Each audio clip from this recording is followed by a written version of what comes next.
Hello and welcome to my channel. In today's video, I'm going to be sharing my Adobe Photoshop process of preparing watercolor clip art to sell for passive income. Today's tutorial is part 2 of a 3-part series on creating watercolor clip art. Please check out my link in the description box or my videos on my channel for part 1 and part 3 of the series.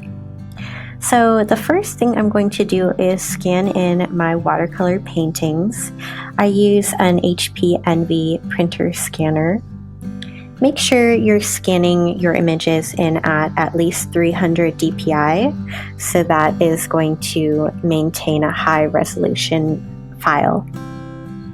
You can check your settings to make sure, and then once the watercolor paintings are scanned in, I crop my scans to get rid of any extra lines or marks from the scanner. Now that my watercolor scans are scanned in, we're going to move on to Photoshop to fix the color, clean the image, and remove the background.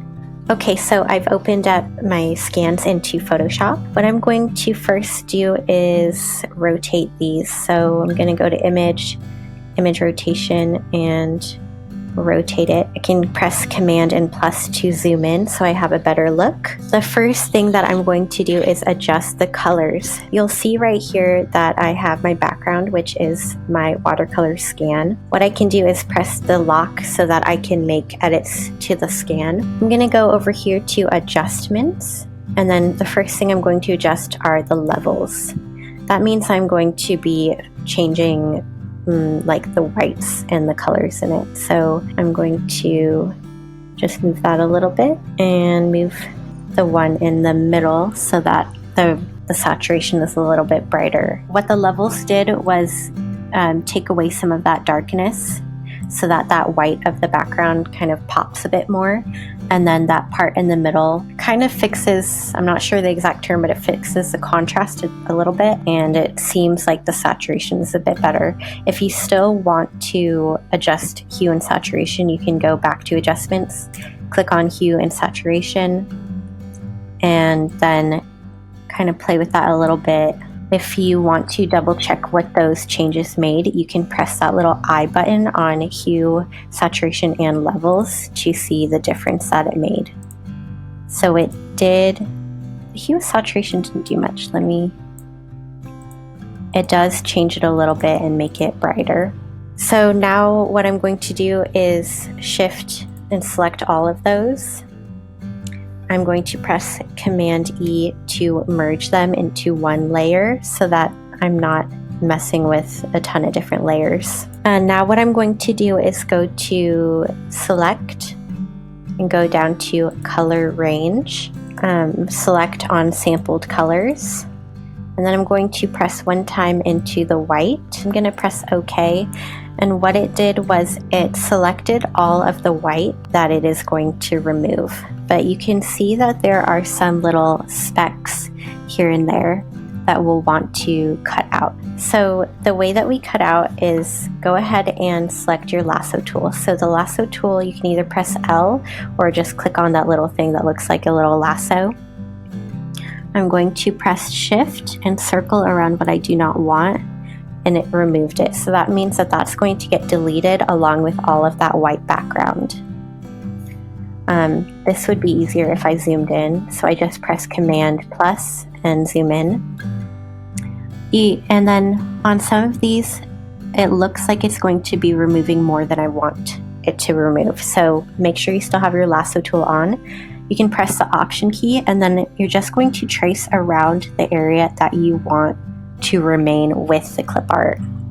So I'm going to press Option, hold it down, and then I'm going to trace around what I still want with my clip art, and then make sure that all of that gets taken. I'm going to just keep going through using Shift to circle around what I want deleted, and using Option and holding that down to circle what I do not want deleted. So I just want more of this in my clip art, and I don't want to deal with all those little negative spaces. I'm going to release it and now it's accepted those into the clip art. And I'm just going to go through each one and double check them. The reason it wants to delete it is because it's very light, so it's thinking that it's white, but I'm letting Photoshop know that I want it to remain because it's a very, very light pink.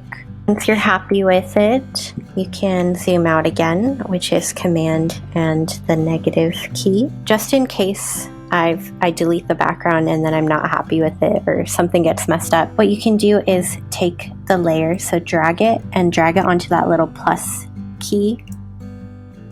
And so it just made a copy of that, so that just in case anything happens, you can have that backup copy. Another way you can do it is right click and go to duplicate layer. So I'm going to select that first layer and I'm just going to press the delete button. And what that does is if I take away the eye from that bottom one, it's deleted the background. So all of the white is gone. And now all that's left are the little clip art florals. A way that I can double check these is I can create a layer underneath it. I can go to my paint tool. I can go to all the way to black. If you want all those little squiggly lines to disappear, go back to the lasso tool, right click and go to deselect. Now I'm going to zoom in and we're just going to look at these clip arts. This is where you can double check if there's anything extra that you need to delete. And you can see kind of the transparency of what the clip arts will look like. So it's left a lot of those really fine, light details, which I like. So now what I'm going to do is delete those two layers because I'm happy with this transparent background. I'm just going to rename this layer 1. And now what we're going to do is separate all of the clip art from each other. So these are all on one layer. For me to save them as individual clip art pieces, I'm just going to cut them from this layer and then they'll be separated. So the way you do that is you can click the lasso tool again and we're just going to circle each and then right click and go to layer via cut. So it removed it from the bottom layer and now it's on its own layer. Go back to layer 1, do the next one, right click, layer via cut, go back, and I'm just going to go through all of them and separate them. And make sure that you keep going back to that original layer to lasso them and layer via cut. Okay, so these are all separated now. I can show you now how to save these as individual files. It's going to be a process, so make sure only one eye is on at a time. And then you go to File, Export, Quick Export as PNG. So we're saving each of these as individual PNGs. PNG is going to make sure that it maintains that transparent background that we want. So when you're saving these as clip art to sell in a bundle, you'll want to save these individually so that the customer who's buying it can use them individually. And then go ahead and name each of these and save, and then keep going through. And then I'll show you in a little bit how we resize these and move them. This one I do want to rotate. I'm going to press Command T and just rotate it. I'm going to go to File, Export, Quick Export as PNG. This is medium purple. Maybe I'll do purple bud.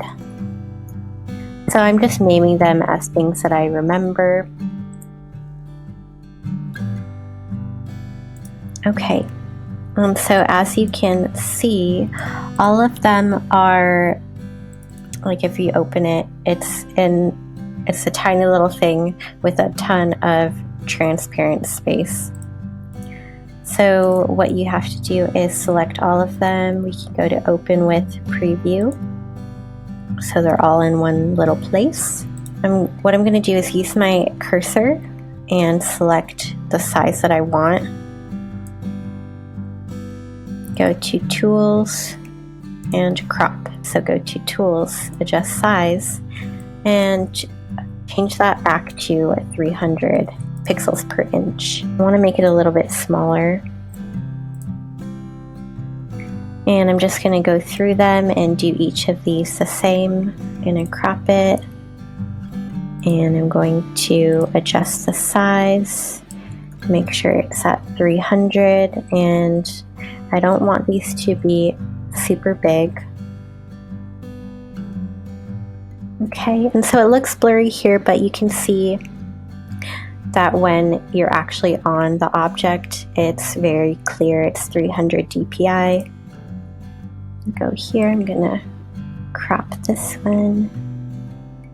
So I'm making all of the bigger flowers about 3 inches and the smaller things maybe about 2 inches.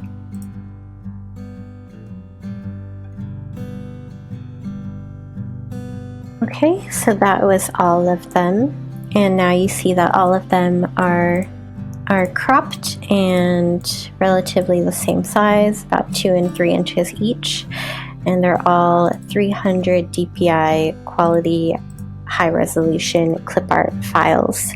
Okay, so I'm going to go ahead and do the same thing with my watercolor leaves. Be sure to watch part 3, where I will create some bouquets with the florals, and then I'm also going to import them into Cordial and Canva to show you how to make some digital cards with the clip art. So I'm going to show you how you can actually use the clip art and make invitations yourself. But with these skills that we've learned in part 1 and part 2, you can go ahead and use the skills to create clip art and sell them as is. So I hope that you enjoyed today's video. Thank you so much for watching. Be sure to like and subscribe to my channel for more tutorials like this. And stay tuned for part 3, where we're going to continue to learn how to make passive income with your watercolor clip art. Thank you so much.